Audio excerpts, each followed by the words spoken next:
What's up, y'all? Thanks for checking in with Callie. Please like, subscribe if you haven't. So the Clippers lost last night against the Kings by 15, I believe. Or at least they were down 15. And, Kawhi speaks on the, sense of urgency the Clippers need to have. And he speaks on the glaring issues that they have right now that's ongoing. And, he speaks on in the post game about defensive rebounding. And the biggest issue that, he spoke on, which was kind of surprising, was he said that coming out of timeouts, they come out of timeouts sometime not knowing what to do. And, when you listen to things like that from a player as great as Kawhi Leonard, it kind of just gives you a perspective on where they are. Now, a lot of the games they won earlier in the season, Kawhi also stated a few weeks ago that, they were winning off of talent more so than chemistry. And I mean, that's rightfully so because they haven't been together that long as a unit, all four of the star players. And a lot has changed, since Kawhi and PG started there. They went from a lot of good role players to, a star player in Russell Westbrook. And then now this year they add somebody like James Harden. So the expectations are even more higher in a sense because it's like, seasons ago, it was all about them staying healthy. Now it's like, okay, you have to go out and win a championship or bare minimum make the finals now because of all that you have, which is more than what any other team in the league has right now. They don't have four superstars. You're the only team that has that type of, clientele on your roster. But even still, people have to understand, like, you still have to build chemistry. And, listening to Kawhi say things like that is very disturbing because when you think about, where the Clippers are, yeah, the standings are, for the taking. But at the same time, they got some tough games coming up. They got two more games with the Timberwolves. They got the Lakers coming up next, I believe. They just dropped one against the Kings, which that's a team I think they could have beaten, but I mean, of course they didn't. So it's no need to squabble over that. Paul George didn't play either. So I guess that actually helps. He could have contributed and gave about 18, 20 points. That definitely could have made a difference. And usually Paul George plays good against the Kings as well. So, I mean, we'll definitely give credit there. If, he did play, it could have been a difference. Maybe not. But either way, that's still missing a key piece. And, like Kawhi talked about, giving up, letting one go in OKC. So the Clippers right now, I mean, if you think about it, like I said, they're still in good contention. They're still, in good standings and everything like that. But you have to understand as well, this part of the season, you want to be playing your best basketball. And, losing these type games, can come back and haunt the Clippers if they're in petition to try to get that number one seed because, the tiebreakers and all those type things do matter, especially down the stretch of the season. And then, like I say, you want to be playing your best basketball anyway because it gives you confidence and the momentum to go into the playoffs and feel like you can actually go in there and dominate, what I'm saying? So that's where, the Clippers are. But I mean, looking at the game and stuff like that, the last three games, the Clippers, like Shai Gilgeous-Alexander getting to the paint easily.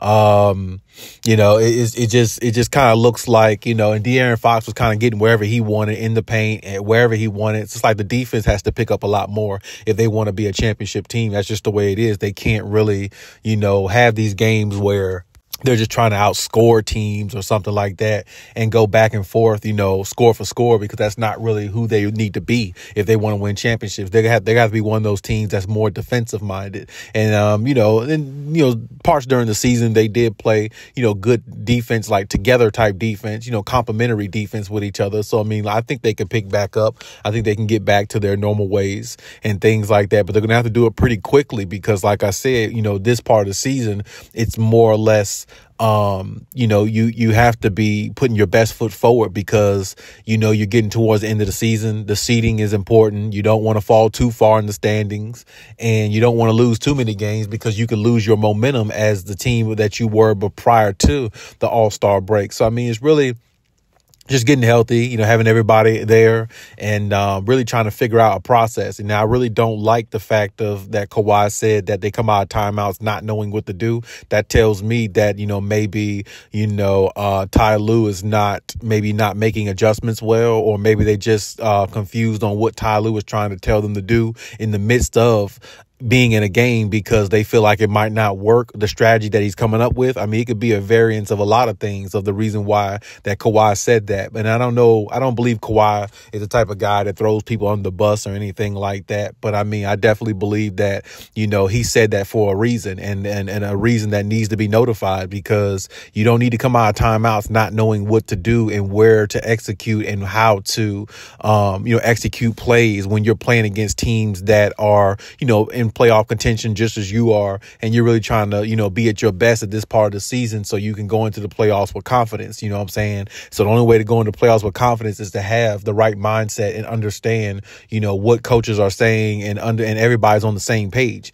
And I definitely understand that, it could be a challenge. So, and that's understandable, especially with Ty Lue, because once again, he is a product of Doc Rivers. So Doc Rivers, taught him a lot about coaching and things of that nature. So, I mean, you get it, sometimes making adjustments might not be one of his strong suits at times. And then at times, maybe he does make adjustments well. But I mean, obviously, listen to Kawhi say that, it definitely, raises a question mark into like, well, I mean, what type of team are they going to be in the playoffs when it comes time to make adjustments? Are they going to come out of timeouts not knowing what they need to do or where they need to go? It sounds like an execution type thing. And you don't want those type of problems, especially if you're trying to partition for a championship. That's just not the way you want it to be. So, but as Kawhi said, I definitely believe Kawhi. He's been in the league a long time. He said that,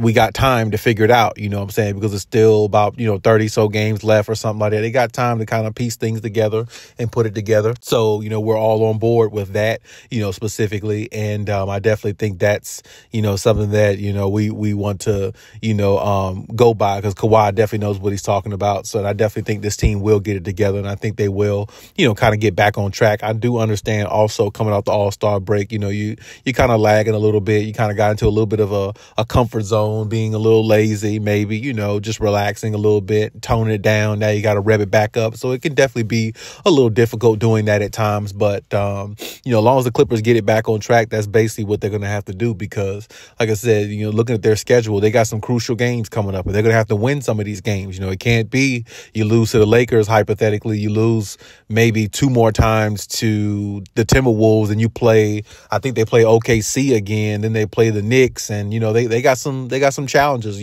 coming up there. So, I mean, they do got one game against the Grizzlies, I think, again, but even that game took them to the wire, what I'm saying, against the Grizzlies, and that was with Paul George. So, I mean, and, Kawhi and all of them being there. So, like, the Clippers going to have to, they're going to have to, get things back on track pretty quickly, because, I mean, like I said, the time is now. And you can't have this part of the season where you're flailing and other teams are rising, because that's going to definitely put you in a bad position, because it might put you in a position to have a first round matchup against a team that you don't want to play, hypothetically, what I'm saying, like, I don't know, the Mavericks or somebody like that, which I think the Clippers can beat the Mavericks in a 7-game series still, but you want to make your first round as maybe as easy as possible or less challenging as possible. So maybe you could win in 4 or 5 games, get a couple of days off, and then move on to the next round, give yourself a little bit of time and rest in between, so you won't be struggling going 6-7 games with teams and wearing yourself down. So the Clippers going to have to really emphasize, better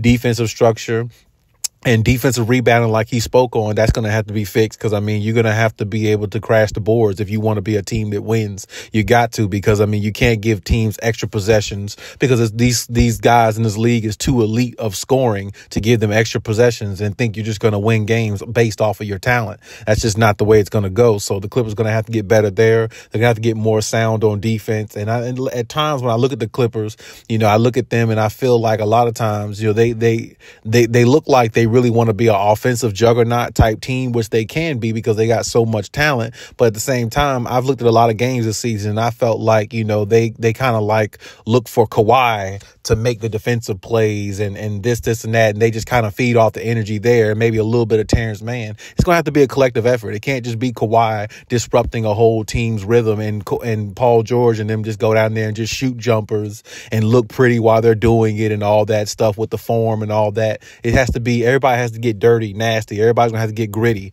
You know what I'm saying? You watch Kawhi get gritty, then you need to go get gritty. Don't sit there and just watch him because he's one of the best defensive players of all time. Go get dirty yourself. put a hand in there, dive for loose balls. Even Russ, he'll do the same thing. I can't leave Russ out. He'll do the same thing, So everybody has to be on that type of mentality. You know what I'm saying? It's dog mentality this part of the season going forward. If it's not dog mentality, you're not going to win a championship. I don't care how much talent you have on there. We've seen teams, Miami Heat with Big Three and all those type players. They didn't play with that dog mentality. They thought they were just going to win off talent, and Dirk Nowitzki and, a bunch of role players on the Mavericks surprised them and embarrassed them in front of the world. And everybody tried to make excuses for the Miami Heat because they just anointed them as the victors to win that series and that championship. But that wasn't true. You got to go take it. And that's what the Clippers got to have. You got to have that mentality of go to take it. Nobody's going to give it to you. I know Kawhi got it in him. I know Russ got it in him. Even though Russ ain't won a championship, it's in his DNA, the way he plays. You see what I'm saying? And a couple others on there, but I question some others on the Clippers. Do they have that dog go take it mentality? And that's what's going to help the Clippers win. So, I mean, this could just be a little learning lesson for them. They're going to have to, pick things up pretty quickly. But I definitely need to see more dog in all their players going forward, not just one, every single one. Because, like I said, you can't be losing these games. And then let's say you land in like the 5th seed or something like that by the end of the season. And now you're playing a team probably like, the Phoenix Suns or, maybe even the Dallas Mavericks or whoever, you know what I'm saying? And if it's a bad matchup for you, you might be going 7 games and putting yourself in a bad position. So, like I said, the Clippers got time. Hopefully they put things together in perspective the way they need to. I'm definitely going to need to see things get better with them because I'm really starting to worry a little bit about the things I'm seeing, especially the things that Kawhi said. It really doesn't sit well with me as somebody who follows basketball, who knows basketball, who's watched it so much, and I can see a lot of nuances and things that really can derail the Clippers from getting to the ultimate destination they're trying to get to. So I hope Ty Lue learns to make better adjustments and make better decisions and give a better outlook or a better blueprint where the team can understand what they need to do coming out of timeouts, because that's definitely not good. And exploring and things like that is fine, but you have to really kind of have things narrowed down to how you need it to be. And everybody has to be on the same page for the Clippers to win.